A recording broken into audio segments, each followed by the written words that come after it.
नमस्कार साथियों, स्वागत है आपका हमारे ऑनलाइन प्लेटफॉर्म में मनीष की पाठशाला में। जैसा कि अपनी पिछले इंट्रोडक्शन क्लास में बताया था, भी अपने इंग्लिश ग्रामर को बिल्कुल बेसिक से शुरू करेंगे और एक एक टॉपिक को करते हुए परफेक्शन की ओर बढ़ेंगे। तो इसी क्रम में आज शुरू करते हैं अपना पहला इंग्लिश का टॉपिक, सेंटेंस। जनरली जो इंग्लिश है वो एक भाषा के रूप में प्रयोग की जाती है, एक लैंग्वेज है। और कोई भी जो भाषा होती है उसकी अपनी एक वर्णमाला होती है। जैसे हिंदी के अंदर होती है वैसे अंग्रेजी के अंदर होती है। इंग्लिश के अंदर भी क्या होती है, एक अल्फ़ाबेट होती है। और इंग्लिश की इस अल्फ़ाबेट के अंदर टोटल 26 लेटर होते हैं। इन 26 लेटर के अंदर 21 तो होते हैं कॉन्सोनेंट और 5 होते हैं वाउल। ठीक है। और वाउल के अंदर अपने 3 वाउल होते हैं, ए, ई, आई, ओ और you.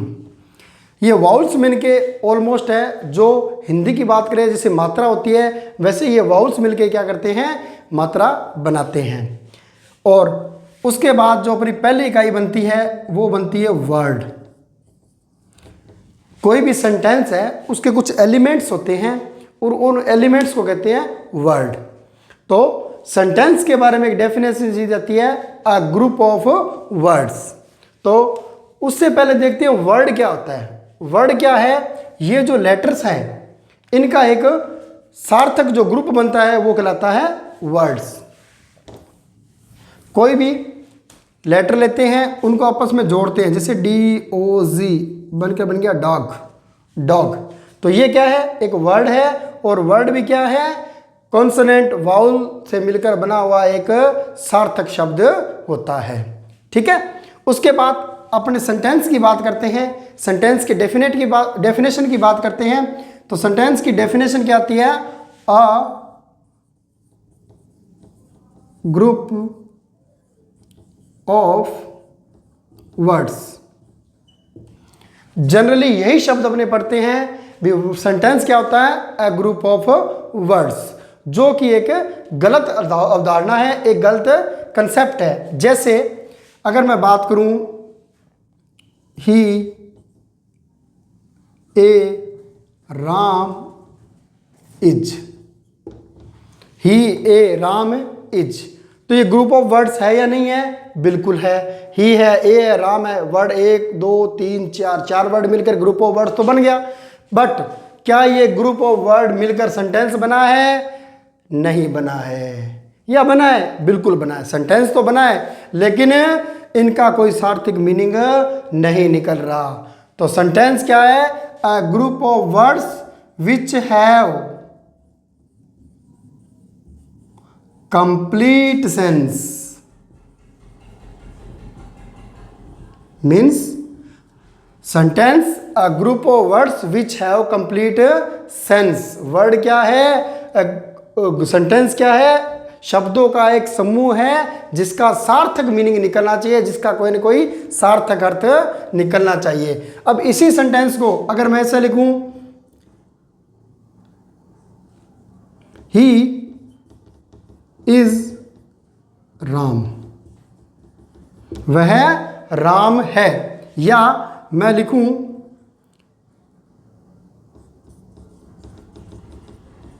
There was raining, there was raining, वहां बरसात हो रही थी। ही इज राम, वह राम है। तो क्या इनका सार्थक मीनिंग निकल रहा है, कंप्लीट सेंस निकल रहा है, यस। तो ये क्या है, सेंटेंस है। तो sentence means a group of words which have complete sense. तो सेंटेंस क्या है, शब्दों का एक सार्थक समूह है जिसका कोई ना कोई मीनिंग या अर्थ निकल रहा होता है। अब अगर अपने बात करें, सेंटेंस है, इसके भी कुछ छोटे छोटे एलिमेंट्स होते हैं, पार्ट्स होते हैं। तो सेंटेंस क्लियर है, a group of words which have complete sense. फिर बात करते हैं एलिमेंट्स ऑफ अ सेंटेंस। तो कोई भी सेंटेंस होता है उसके 2 एलिमेंट होते हैं। ठीक है। एक होता है उसका सब्जेक्ट, ठीक है, और एक होता है, अपने स्कूल में जब ग्रामर पढ़ते थे तो उसके अंदर क्या पढ़ते थे जी, ये सब्जेक्ट है, ये वर्ब है, ये ऑब्जेक्ट है। जबकि सेंटेंस के दो ही एलिमेंट होता है, एक सब्जेक्ट होता है और एक प्रेडिकेट होता है। Because we are living in modern era, और इस एरा के अंदर जनरली जो एलिमेंट आते हैं सब्जेक्ट के, सब्जेक्ट, वर्ब, ऑब्जेक्ट, वो एग्जाम के अंदर नहीं पूछे जाते। स्पेशली ग्रेड 2, ग्रेड 3 और ग्रेड 1 के अंदर क्या आता है, एक सेंटेंस दिया होता है, उसमें आइडेंटिफिकेशन करना होता है भी सब्जेक्ट क्या है और प्रेडिकेट क्या है। तो सब्जेक्ट कौन होता है, द डूअर, द डूअर, अर्थात जो किसी भी सेंटेंस को करने वाला होता है या जिसके बारे में सारी जानकारी दी जाती है, वो तो क्या होता है, सब्जेक्ट होता है। और जब सेंटेंस के अंदर सब्जेक्ट को छोड़ दे जितना भी पार्ट बचता है, सभी रिमेनिंग पार्ट क्या कहलाता है, प्रेडिकेट कहलाता है। जैसे एक एग्जांपल लेते हैं, Ram is my best friend, Ram is my best friend. अब इस सेंटेंस के अंदर अपने देखेंगे डूअर यानी कि कर्ता कौन है, तो डूअर कौन है, राम, तो राम क्या है, सब्जेक्ट है। और जो रिमेनिंग पार्ट बच गया इज माई बेस्ट फ्रेंड, ये सारा का सारा क्या कहलाता है, प्रेडिकेट कहलाता है। क्या कहलाता है, प्रेडिकेट कहलाता है। तो सब्जेक्ट को छोड़ दिया जाए और बाकी जो जितना बचता है वो सारा का सारा क्या कहलाता है, प्रेडिकेट कहलाता है भी। उसके बाद ये तो हो गए सब्जेक्ट के, सेंटेंस के दो एलिमेंट्स। और एग्जांपल देखते हैं, Humpty Dumpty sat on a wall. अब ये है Humpty Dumpty sat on a wall. अब इसके अंदर सब्जेक्ट क्या होगा और प्रेडिकेट क्या होगा, तो हम्टी डम्पटी तो इसका क्या है, सब्जेक्ट है, और जो बच गया सेट ऑन ए वॉल क्या कहलाता है, प्रेडिकेट कहलाता है। क्लियर, डूअर क्या कहलाएगा, सब्जेक्ट कहलाएगा, और जो रिमेनिंग रेस्ट वन पार्ट है वो क्या कहलाएगा, प्रेडिकेट कहलाएगा। तो एक सेंटेंस के दो एलिमेंट होते हैं, एक होता है प्रेडिकेट और एक होता है सब्जेक्ट। फिर बात करते हैं अपने, इनके अलावा सेंटेंस के साथ साथ कुछ शब्द भी होते हैं जिनका कोई ना कोई मीनिंग निकलता है। जैसे अपने बात करें,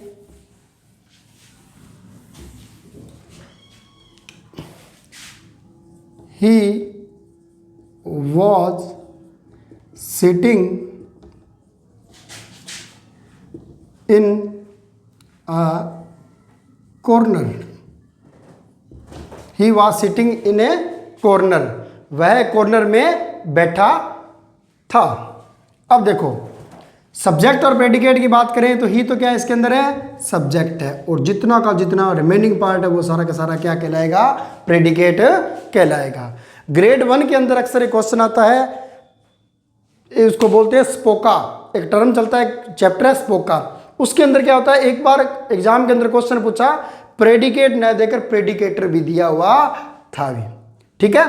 तो सब्जेक्ट और प्रेडिकेटर, प्रेडिकेटर अलग टर्म होता है, उसके अंदर जो टर्म चलती है वो होती है स्पोका, ठीक है। ग्रेड 1 और ग्रेड 2 और ग्रेड 3 के लिए अक्सर एक क्वेश्चन आता है स्पोका का। एस से सब्जेक्ट बनता है, पी से प्रेडिकेट बनता है, ओ से ऑब्जेक्ट बनता है, कॉम्प्लीमेंट बनता है और एडवर्बियल बनता है। लेकिन ये प्रेडिकेट और प्रेडिकेटर वर्ड होता है, इनके अंदर माइनर सा डिफरेंस होता है, ठीक है।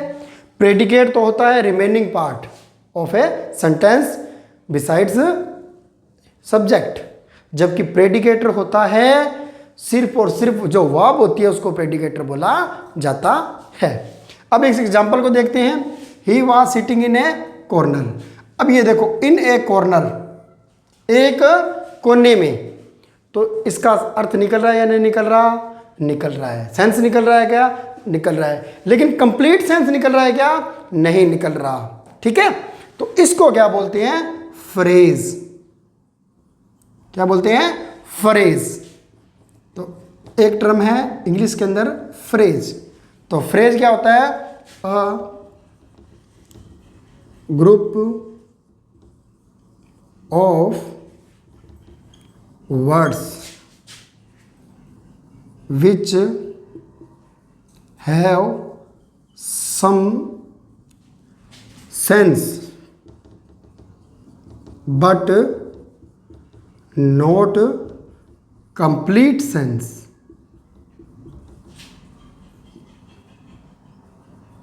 Means a group of words, एक शब्दों का समूह होता है जिसका कोई न कोई अर्थ निकलता है लेकिन पूर्णतः अर्थ नहीं निकलता है। वह क्या कहलाता है? फ्रेज कहलाता है। जैसे फ्रेज की बात करें, on the wall, in the air, ठीक है, इन द स्काई, ठीक है, इनटू द रिवर, ये सारे के सारे क्या हैं? फ्रेज हैं। सेंस निकल रहा है, अर्थ निकल रहा है, लेकिन पूर्णतः अर्थ नहीं निकल रहा। इनके अर्थ के लिए इनको इनके साथ अन्य शब्दों की जरूरत पड़ती है। जैसे ऑन द वॉल कहें तो the dog is seated on the wall, ठीक है। The ball goes in the air, the birds fly in the sky, he dives into the river.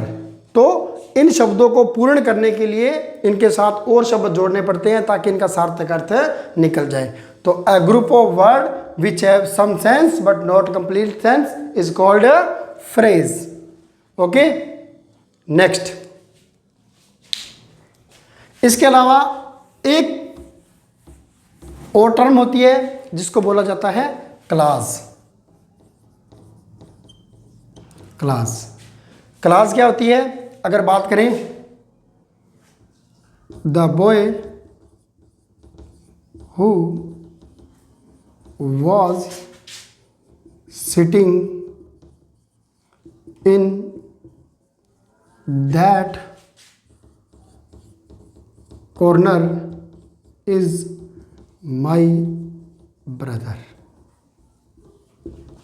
The boy who was sitting in that corner is my brother. अगर अपने पहले term की बात करें, इसके basic element की, subject और predicate, तो सब्जेक्ट क्या होगा इसका? द बॉय, ये तो क्या होगा? सब्जेक्ट। और उसके बाद जितना भी रिमेनिंग पार्ट है वो सारा का सारा क्या कहलाएगा? प्रेडिकेट कहलाएगा, ठीक है। अब एक चीज देखो, अब यहां से देखो, the boy who was sitting in that corner is my brother, उस कोने के अंदर बैठा है वो मेरा भाई है। तो इसका मीनिंग निकल रहा है, सेंस निकल रहा है।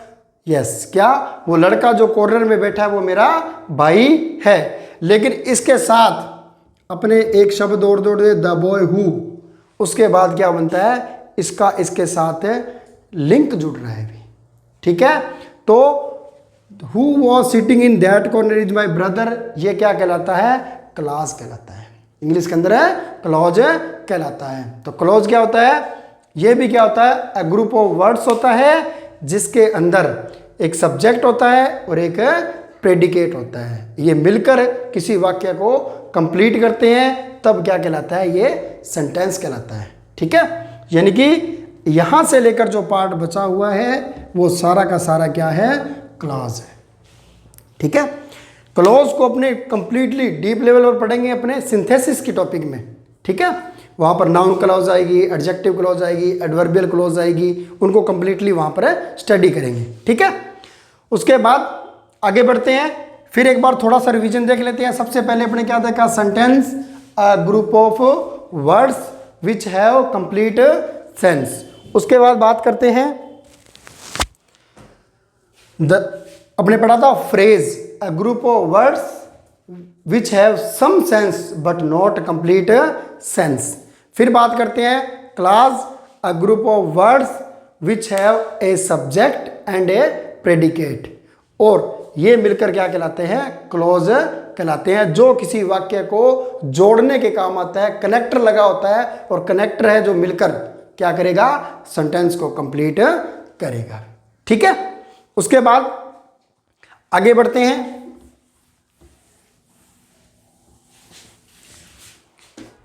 अब आगे बढ़ते हैं और अब आगे करते हैं काइंड्स ऑफ सेंटेंसेस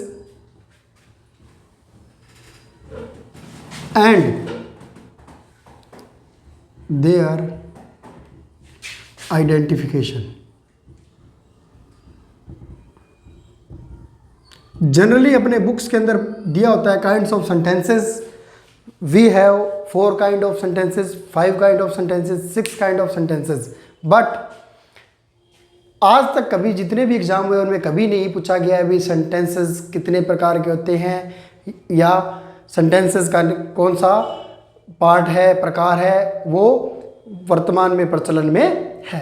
ठीक है, तो काइंड ऑफ सेंटेंसेस में कुछ बुक्स में 4 दिए होते हैं, कुछ में 5, कुछ में 6, कुछ में 8, लेकिन जो जनरली चलता है वो होता है 4 काइंड ऑफ सेंटेंसेस। वाक्य के 4 प्रकार दिए जाते हैं, जो कि अपने एक तरह से बेस्ट बुक्स जो इंडिया में चलती है ग्रामर की, high school grammar bye rain and Martin, उसके अनुसार वाक्य के 4 प्रकार बताए जाते हैं।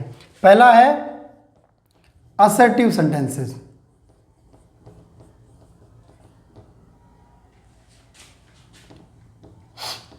असर्टिव सेंटेंसेस, इन्हीं को डिक्लेरेटिव सेंटेंसेस भी कहते हैं। ठीक है, और हिंदी में बात करें तो इनको बोलते हैं साधारण वाक्य। ठीक है, असर्टिव या डिक्लेरेटिव सेंटेंस क्या होते हैं? ये किसी बात की डिक्लेरेशन करते होते हैं या कोई बात को सूचनात्मक सूचना देने के लिए प्रयोग किए जाते हैं। जैसे he is my best friend, वह मेरा प्रिय मित्र है।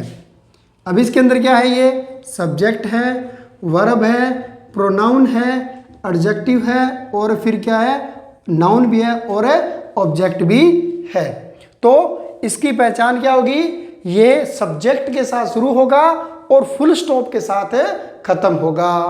ठीक है, सिंपल सी शब्दों में सब्जेक्ट के साथ शुरू होगा और फुल स्टॉप के साथ खत्म होगा। ठीक है, इसके अलावा असर्टिव में एक और प्रकार होता है, उसको बोलते हैं नेगेटिव सेंटेंस भी। ठीक है, नेगेटिव सेंटेंस के अंदर क्या होगा? किसी न किसी नकारात्मकता की सूचना देता होगा। जैसे he is not a good player. इसमें भी क्या है? सब्जेक्ट से शुरू हुआ है, वर्ब है, उसके बाद क्या हुआ है?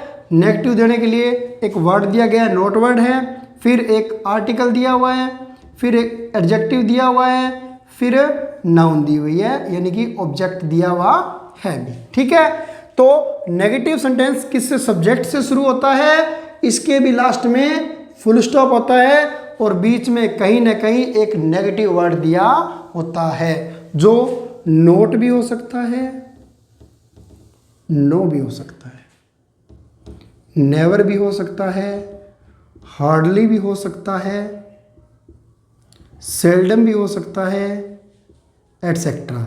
बहुत से वर्ड होते हैं जिनको मेनली यही वर्ड यूज होते हैं जो वाक्य को नेगेटिव सेंस प्रदान करने के लिए यूज किए जाते हैं। तो इसको बोलते हैं असर्टिव सेंटेंस, डिक्लेरेटिव सेंटेंस या सिंपल सेंटेंस। ठीक है, दूसरा जो इसका टाइप है वो है इंटेरोगेटिव सेंटेंस में,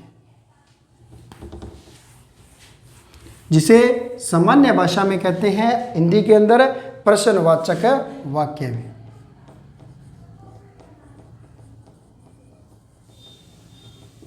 इंटेरोगेटिव सेंटेंसेस भी देखते हैं।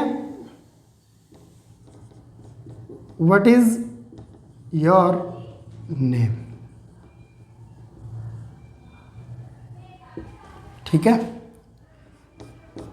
Is he your friend?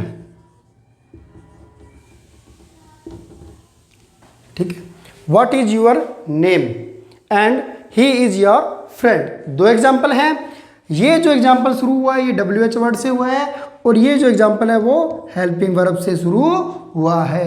तो इसका पैटर्न क्या होगा, WH word plus helping verb, फिर अपना जो ऑब्जेक्ट है, ठीक है, और लास्ट में इसके क्या आता है, क्वेश्चन टैग आता है। ठीक है, ये शुरू होता है हेल्पिंग वर्ब से, फिर उसके बाद इसका जो सब्जेक्ट है और फिर इसका क्या है, ऑब्जेक्ट है। ठीक है, और लास्ट में क्या दिया होता है, क्वेश्चन टैग।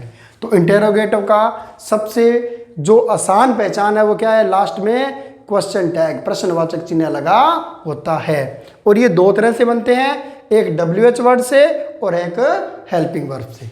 ठीक है, जो हेल्पिंग वर्ब से बनते हैं वो क्या होते हैं, सूचना लेने के लिए, इंफॉर्मेटिव क्वेश्चन होते हैं, वो सिर्फ सूचना लेने के लिए होते हैं और इनके आंसर क्या होते हैं, यस या नो में दिए जाते हैं। ठीक है, जबकि WH वर्ड से जो शुरू होते हैं इंटेरोगेटिव सेंटेंसेस वो क्या होते हैं, डीप सूचना के लिए लिए जाते हैं। ठीक है, नेक्स्ट है जो अपना तीसरा है वो है इंपेरेटिव सेंटेंसेस।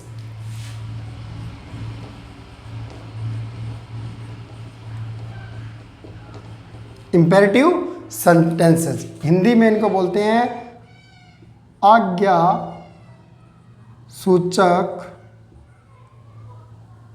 वाक्य, यानी कि आज्ञा देने के लिए जो काम में लिए जाते हैं उनको इंपेरेटिव सेंटेंसेस कहा जाता है। भी अब देखिए इंपेरेटिव सेंटेंस के अंदर चार तरह से शुरू होते हैं अभी। ठीक है, एग्जाम्पल पहला देखते हैं, रीड अ बुक। ठीक है, रीड अ बुक, ये किससे शुरू हुआ है, वर्ब से शुरू हुआ है, वर्ब फर्स्ट से।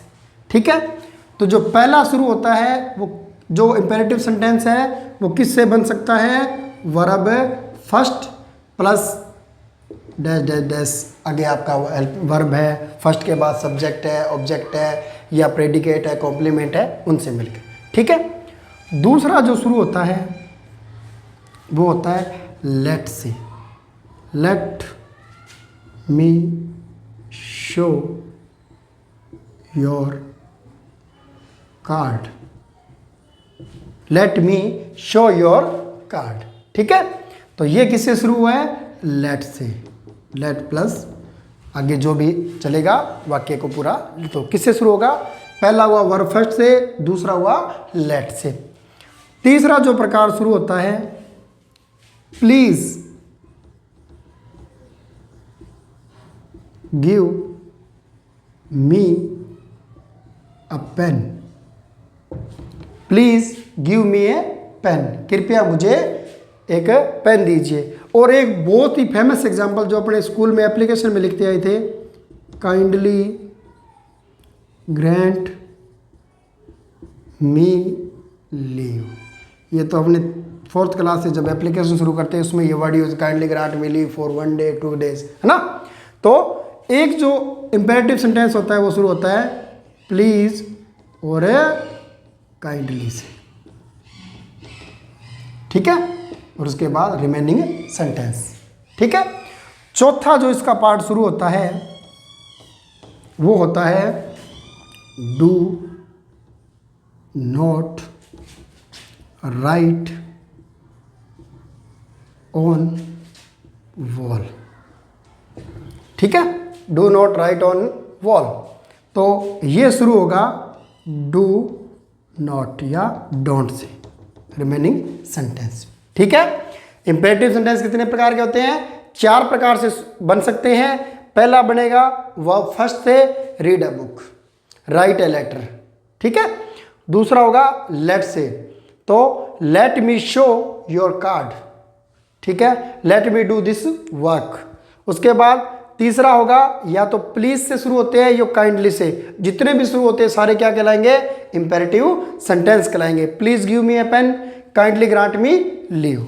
ठीक है, उसके बाद चौथा जो टाइप शुरू होता है वो डोंट से या डू नॉट से शुरू होता है, do not write on wall, don't do this, don't go there. ठीक है, तो इंपेरेटिव सेंटेंस 4 प्रकार से शुरू हो सकते हैं। ठीक है, अब जो फोर्थ टाइप है वो है exclamatory sentence.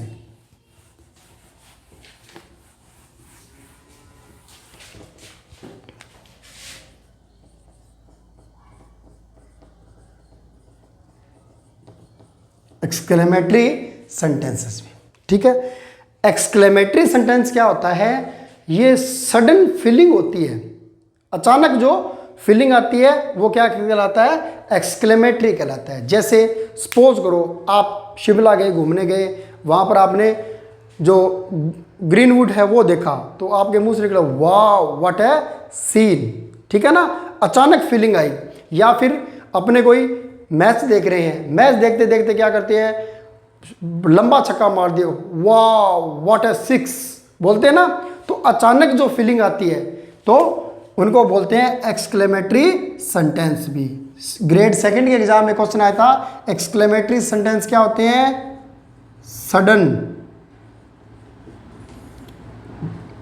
Burst of feeling, यानी भावनाओं का अचानक फूट पड़ना क्या कहलाता है? फूट पड़ना एक्सक्लेमेटरी सेंटेंस कहलाता है। इसकी पहचान क्या होती है? इसके अंदर वर्ड दिए होते हैं अल्लास, हुर्रा, आ, ओ एटसेट्रा। ठीक है, ये वर्ड जहां भी दिए होंगे और इनके साथ क्या लगा होगा? एक एक्सक्लेमेशन मार्क लगा होगा, वो सारे क्या कहलाएंगे? एक्सक्लेमेटरी सेंटेंस कहलाएंगे। जैसे ही सेड,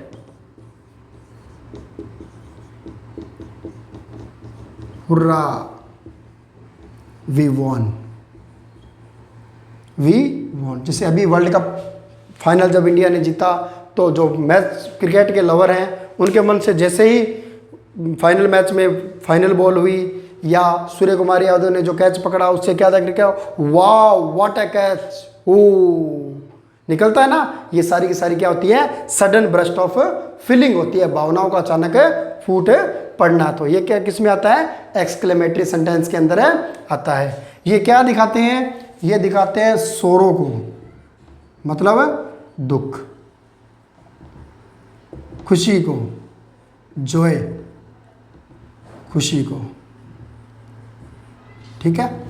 और इनकी जो भावनाएं निकलती है वो क्या कहलाती है? एक्सक्लेमेटरी सेंटेंस कहलाती है। ठीक है, इसके अलावा जो रेन एंड मार्टिन है वो तो 4 ही टाइप बताते हैं। इसके अलावा लेटेस्ट जो वर्जन चल रहे हैं, एग्जाम में क्वेश्चन आ रहे हैं, उनमें एक नया टाइप दिया जा रहा है। जो रेन एंड मार्टिन तो कह रहे हैं, उसमें तो कहीं इसका नहीं बताया गया, लेकिन एक और सेंटेंस चलता है, वो होता है ऑप्टेटिव सेंटेंस भी।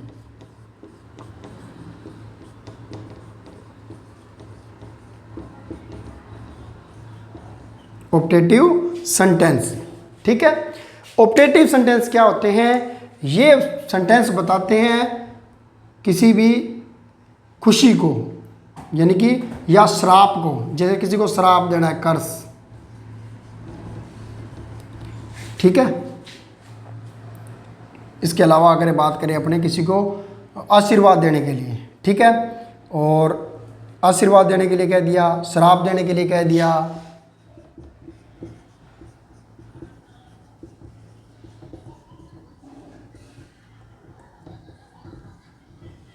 ठीक है। इन सब के लिए किसका प्रयोग किया जाता है? ऑप्टेटिव सेंटेंस का प्रयोग किया जाता है। और यह अधिकांशतः में से शुरू होता है। किससे शुरू होता है? में से। जैसे अपने स्कूल में जब क्लास में जाते थे या क्लास में वापस आते थे तो अक्सर एक लाइन बोलते थे, मे आई कम इन सर, बोलते थे ना, मे आई कम इन सर। तो ये क्या मांग रहे हैं? आज्ञा मांग रहे हैं, परमिशन मांग रहे हैं, ठीक है। इसके लिए भी किसका प्रयोग किया जाता है? ऑप्टेटिव सेंटेंस बोलते हैं इनको। इसके अलावा कह दें, मे गॉड ब्रोक हर लेग, मीन्स भगवान करे उसकी टांगे टूट जाए।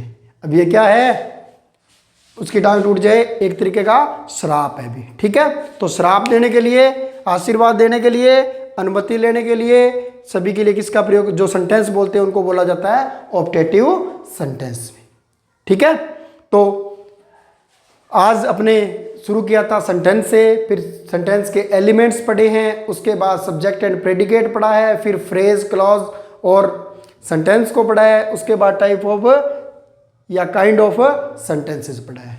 उम्मीद करता हूँ आपको बिल्कुल मेरी तरफ से बेसिक से पढ़ाया है और आप इसको अच्छी तरह से टॉपिक को समझ में आया होगा। इसकी PDF है वो अपने टेलीग्राम चैनल मनीष की पाठशाला पर डाल दी जाएगी, वहाँ इसकी थोड़ी बहुत एक्सरसाइज भी डाल दी जाएगी, आप उसको करना भी। इसके अलावा अगर अपने को कम्पिटिटिव एग्जाम के लिए क्वालिफाई करना है तो एक बुक आती है high school English grammar rain and Martin की, उसके अंदर से आप एक्सरसाइज की कर सकते हैं, क्योंकि वो एक ऑथेंटिक बुक के रूप में मानी जा सकती है।